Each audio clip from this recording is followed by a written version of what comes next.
Most people would tell you to stop living in your head. They would say that imagining conversations that never happened, rehearsing arguments with people who are not even in the room, or playing out entire scenarios that may never occur is a waste of time. They would call it overthinking. They would call it anxiety. Some might even tell you it means something is wrong with you. But what if everything they told you is wrong?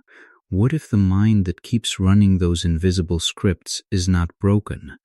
It is actually operating at a level most people never reach. What if the same pattern that exhausts you is also quietly protecting you, preparing you, and revealing something genuinely rare about how your brain is wired? There are 5 subconscious patterns that develop in people who imagine fake scenarios, and before we go further, I want you to stay until pattern number 4. Because number 4 is the one that will completely change how you see this habit. Most people never connect it to what it actually is. And once you hear it, you will never call this a flaw again. Your brain is not overreacting, it is over-preparing. You are lying in bed, and suddenly you are having a full conversation with your manager about something that has not happened yet. You are saying exactly the right thing. They are responding. You are countering. The whole scene plays out in complete detail, and nobody in it even exists right now. Sound familiar? Dr. Gabriel Oettingen, a psychologist at New York University who spent decades studying the science of mental simulation, found that the human brain uses imagined scenarios as a form of psychological rehearsal. Her research showed that people who mentally simulate future events and conversations are actually training their nervous system to respond more effectively when real situations arise. In plain terms, your brain is running practice rounds.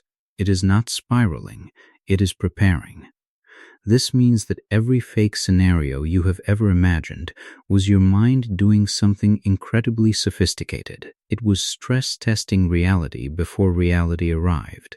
It was giving you a rehearsal that most people never bother to run. That is not a sign of anxiety alone.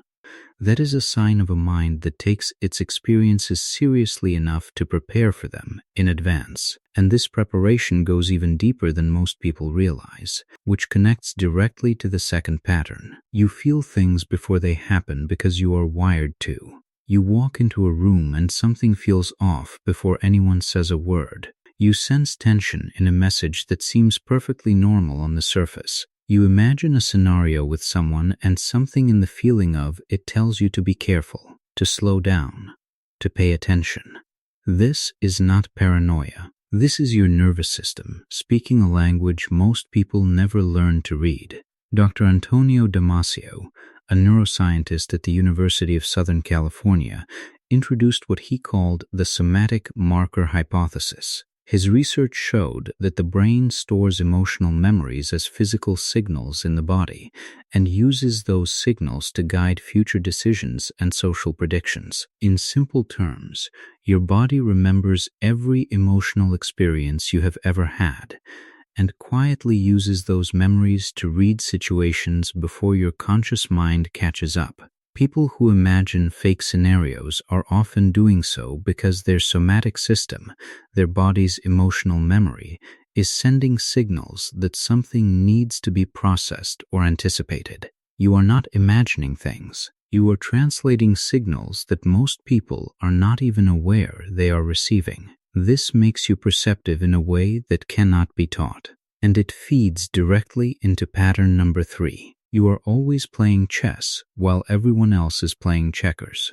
Think about the last time you imagined a difficult conversation before it happened. You did not just imagine one version, you imagined 3. You thought about how the person might respond, how you would answer that response, and what the conversation might look like 2 or 3 exchanges in. You were not just thinking ahead, you were thinking ahead of thinking ahead. Psychologist and Nobel Prize-winning researcher Dr. Daniel Kahneman described 2 systems of thinking in his landmark research. System 1 is fast, instinctive, and emotional. System 2 is slow, deliberate, and analytical. Most people operate almost entirely in System 1. People who habitually run imagined scenarios are actively exercising System 2. They are doing the slow, layered, strategic thinking that the majority of people never access in daily life. This is why you often see outcomes others miss. This is why you are rarely caught completely off guard. Your mind has already been there.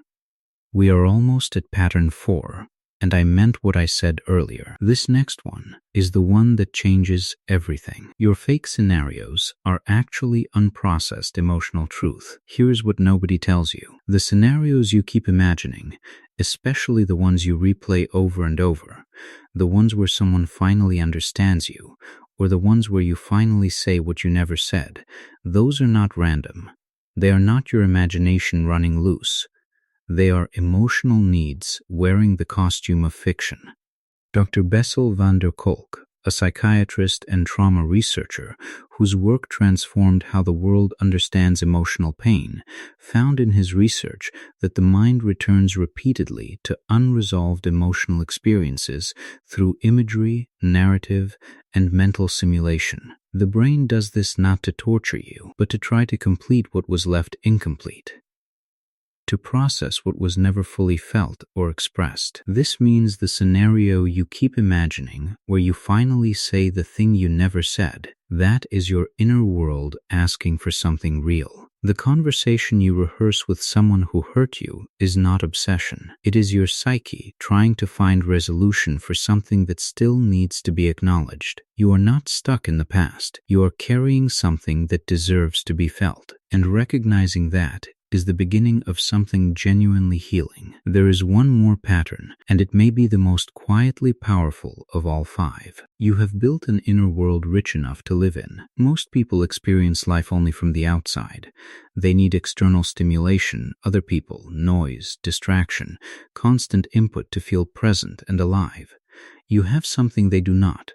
You have an entire world inside your mind, complex, layered, populated with conversations and scenarios and possibilities that you can access anywhere at any time without needing anything from the outside world. Dr. Mihaly Csikszentmihalyi, the psychologist who pioneered research on creativity and what he called the autotelic experience, the ability to find meaning and engagement from within, found that people with rich inner lives demonstrate significantly higher levels of creative thinking, emotional resilience, and the ability to self-regulate under stress. In plain language, the inner world you have built is not an escape from reality. It is a resource most people simply do not have. Writers, artists, strategists, therapists, deep thinkers, many of the most original minds in any field share exactly this quality. They imagine what is not yet there. They run the scenarios others cannot see. They live, in part, in a world of their own making, and that world produces things the outside world benefits from. What you carry is not a burden. It never was. Imagining fake scenarios is exhausting sometimes. That is real and worth acknowledging. It can keep you up at night. It can make quiet moments loud. It can make you feel like your own mind is working against you. But look at what that same mind has given you. The ability to prepare before others even sense a threat, to feel what most people cannot name, to think in layers while others think in lines, to process emotional truth through imagery, and to carry a creative inner world that most people will never build. That is not a list of problems. That is a rare psychological profile. And the fact that you are sitting here, watching a video about your own inner world, trying to understand yourself more clearly, that alone says something about the kind of person you are. If this felt like it was describing you, it probably was. Subscribe for more psychology insights that help you understand exactly what kind of mind you are carrying.